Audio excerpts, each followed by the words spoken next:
Hello, I'm Leonard Maltin.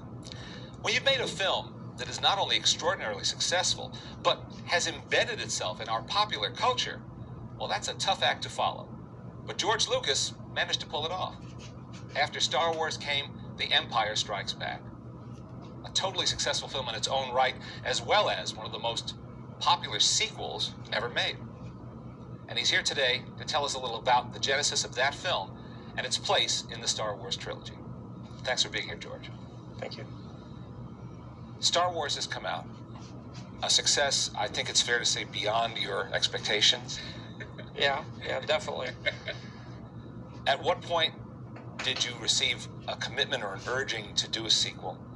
And did you immediately say yes, or was there any hesitation on your part to do it? Well, it didn't really happen that way, because what I did when I was writing it, I wrote one movie, and then I couldn't do the whole movie because it was way too big. The first draft was, it had too much stuff in it. It was way too big. It couldn't possibly be done. So I took a deep breath and said, okay, I'm going to have to take all these great ideas, and that part I'm just going to have to cut out, and I'll just do what it was then really the first act, and I'll expand this and make this into a movie. So I did that, but then as a writer, you create this whole thing, and it's, sitting there on the shelf. So as soon as the film was successful, there wasn't any question in my mind that I would immediately go on and do the rest of them so I could finish it.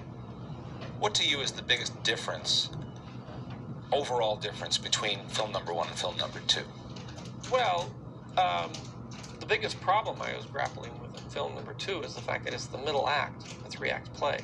Now, some people find it a darker film than the first. It is a darker film because in the first act you introduce everybody. The second act you put them in the worst possible position they can ever get into in their lives, and it's everything, and they're in a black hole, never able to get out. And in the third act they get out. That's just, again, that's drama. That's the way it works. You don't have an exuberant, happy second act. What was the biggest technological advance between the making of one and the making of two? Well, there wasn't really too much of a technological. We refined what we had primarily, but there wasn't any giant technology. The major technological break was in one, and that was using, motion control cameras and that sort of thing to allow the ships to be able to move freely and that sort of thing. That was the big advance. Everything after that was, we were able to do more stop motion. I was able to do a lot more things. They weren't really technological advances, but I was able to get a lot more into stop motion, which I couldn't do before, and generally have a bigger scope to things than I could do before. So if the first film was a technological challenge to get ships to fly in space with a lot of that movement, the second one was to do a stop motion movie. How did you choose or get together with Frank Oz to be Yoda? When I created Yoda, I said I want him to be really, really small, but not 6 feet. I want him to be about 18 inches, 2 feet high. And to do that, I said, well, what am I going to do, and how am I going to get a character, and what am I going to do? Whenever I'm creating one of these films, I have my imagination, and if I were a novelist, I could just write it, and I wouldn't have to think about it. But I write it, and I say, well, how am I going to do this? How am I going to pull this off? And I decided to do it as a puppet. I thought that was the best. And so I'd known Jim Henson, and I went to Jim and said, do you want to do this? Because I really asked Jim to do it first, and he said, well, I'm busy, I'm doing this, I'm doing that, and I'm making a movie and all, and I really can't, but how about, Frank, Frank's the other half of me and everything, and I said, well, that would be fantastic. It's an extraordinary creation. I think it was exciting for everybody, because it was the idea of taking, and Jim was very interested in doing realistic characters, that weren't really Muppets, and so we all really worked together on it. Tell me about how you first met and worked with John Williams. I had known Steven Spielberg for a long time up to this point, and we were talking about the film real early on when I was writing the script, and I said, I want a classical score. It sounds great, made with ginger beer and corn gold kind of feel about this thing. It's an old-fashioned kind of movie, and I want that grand soundtrack that you used to have on movies. And he said, the guy you got to talk to is John Wayne. Yeah. He did Yeah, Jaws. after we came from Loved it. there, He's the greatest composer who ever lived. something.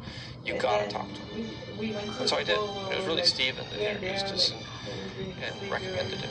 Let's go inside it. You know, I talked to him and said, okay. And he said he was interested. He said that they were gonna, So he did it, and he's they a wanted dream go to work us with. You know, to it's the pool and everything. he's So I was a like, most wonderful let's collaborator. just wait. Didn't you at first want him to use existing classical music? Is that true? No. I had written it to certain pieces of music. I write to music. So when I'm writing a scene, I have the music there, and I'm writing it to the music. And then in a lot of cases, we'll use that same music as a temp track.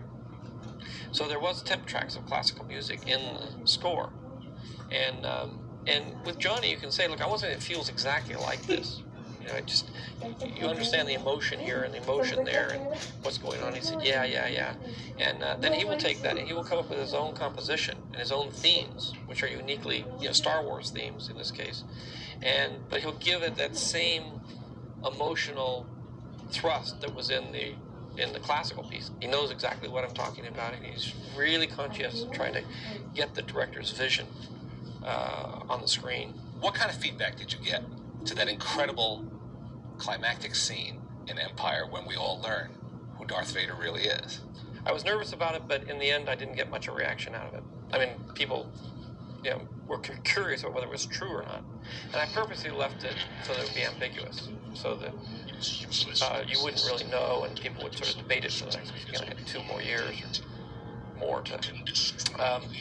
I wanted people to sort of debate whether it's true or not true, or like sort of thing. Well, George, as you know, people are just nuts for these movies, and to learn so much about them and what went into them and what inspired you is a real treat. Well, thank you. It's fun. I hope that people continue to enjoy the films because it's nice to think of them as being timeless.